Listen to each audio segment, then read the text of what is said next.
You're digging your own financial grave, and the sad part is you're using a golden shovel to do it. Every time you get a raise, you don't build wealth, you just dig faster. Most people believe that earning a six-figure salary is the finish line of the race to financial freedom, but in reality, it is often just the starting line of a race toward high-status poverty. You see, a high salary is not the same as high net worth. A salary is just money flowing through your hands, while net worth is the money that actually stays in your pocket to work for you. If you're making $200,000 a year but spending $205,000 on luxury cars, mortgage interest, and status symbols, you're not rich. You're just expensive to maintain. This is the great illusion of the modern professional class, and today, we are going to dismantle it. Imagine two people living in the same city. The first is a high-powered surgeon, someone who spent a decade in school and now commands a massive paycheck. On paper, they look like the pinnacle of success.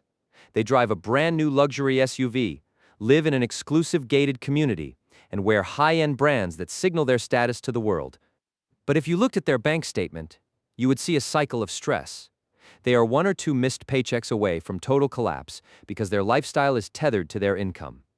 Now compare that to a quiet, unassuming school teacher living 3 neighborhoods over. This teacher earns a fraction of the surgeon's salary, yet they drive a 10-year-old reliable car, live in a modest home, and have spent the last 15 years consistently investing in low-cost index funds.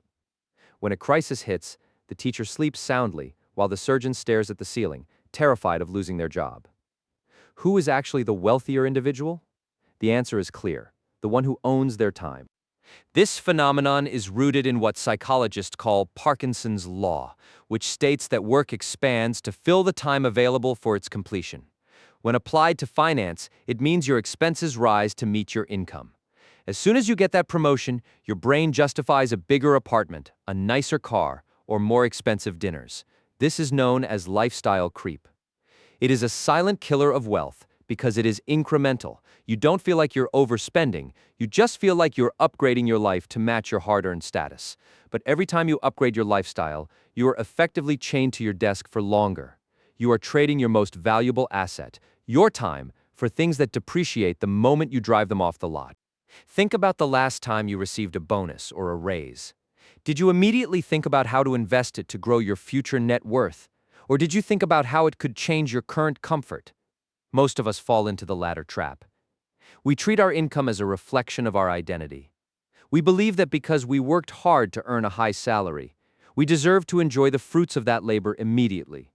But wealth is not what you spend. Wealth is what you keep. It is the invisible pile of assets that you have accumulated that will eventually pay for your life when you decide you no longer want to trade your labor for cash. By spending your income on status, you are essentially buying the approval of people who don't care about you, using money that could have bought your freedom. Let's break down the math of this trap.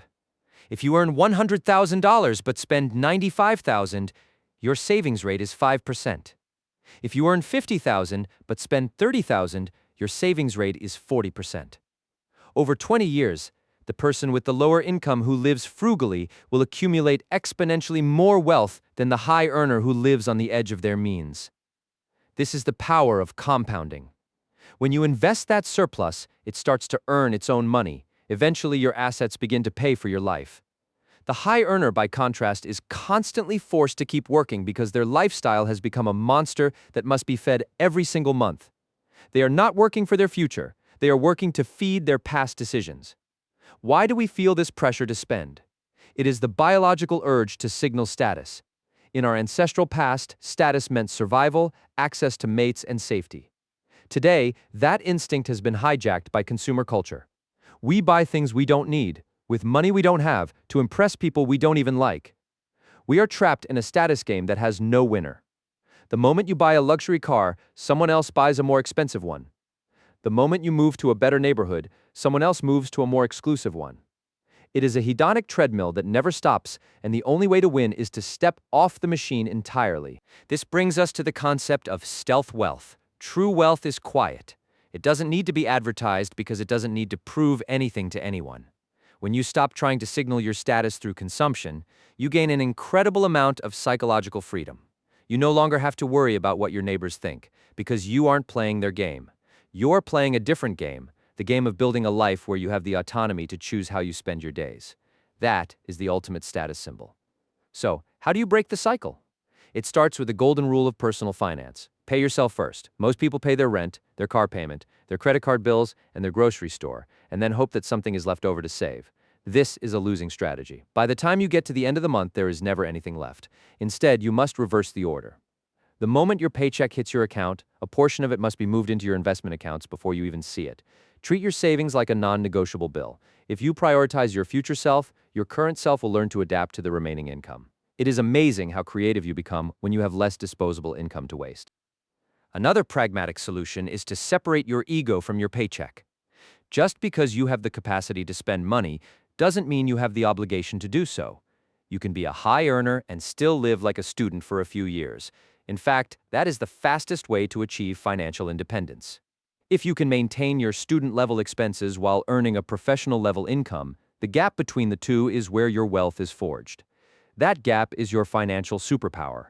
Every dollar that goes into that gap is a soldier working for your freedom. Let's talk about the why behind this. Why do you want to be rich? Is it to buy a fancy car? Or is it to have the option to quit your job, travel, or pursue work that is meaningful rather than just profitable? Most people confuse the two. They think they want the car, but what they really want is the feeling of security and freedom that they think the car represents. Once you realize that the car itself doesn't provide freedom, in fact, it provides the opposite. The allure of the luxury purchase fades. You start to value your autonomy more than the admiration of strangers. Consider the concept of optionality. When you have a high net worth, you have options. You can take a sabbatical, you can switch careers, or you can start a business without the fear of immediate starvation. When you have a high salary but no net worth, you have no options. You are a captive of your own success. You are the golden handcuffs poster child, earning a lot but unable to stop for even a moment. This is a form of poverty that is often overlooked because it wears a suit and tie, but it is poverty nonetheless. It is time to redefine what success looks like. Success is not a high-interest car loan. Success is a high-yield investment portfolio. Success is not a massive house that requires a 30-year mortgage. Success is the ability to move anywhere in the world on a whim. Success is not the brand on your watch. Success is the time you spend doing exactly what you love with the people you care about. When you start measuring your life by these metrics, the pressure to conform to societal standards of wealth begins to evaporate. If you're currently trapped in the cycle of high income and high spending, don't despair.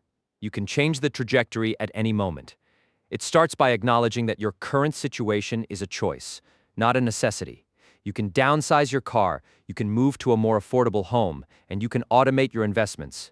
It might feel like a sacrifice at first, but it is really a trade. You are trading temporary status for permanent freedom. That is the best investment you will ever make. Remember that nobody cares about your car as much as you think they do. People are far too preoccupied with their own lives, their own debts, and their own status games to notice your watch or your handbag. You are performing for an audience that isn't even watching. Once you realize this, you are free. You can stop playing the game and start building a foundation that will support you for the rest of your life. You are not defined by what you earn, nor by what you spend. You are defined by what you create and what you keep. As you move forward, keep this in mind. Wealth is what you don't see. It is the cars not purchased, the jewelry not bought, the clothes not worn. Wealth is the financial assets that haven't yet been converted into the things that hold no value. Stay humble, stay focused, and keep building your stealth wealth. The goal isn't to look rich. The goal is to be free. And once you reach that point, you will realize that the illusion of the high-income lifestyle was never worth the price you were paying for it. Your future self is depending on the choices you make today.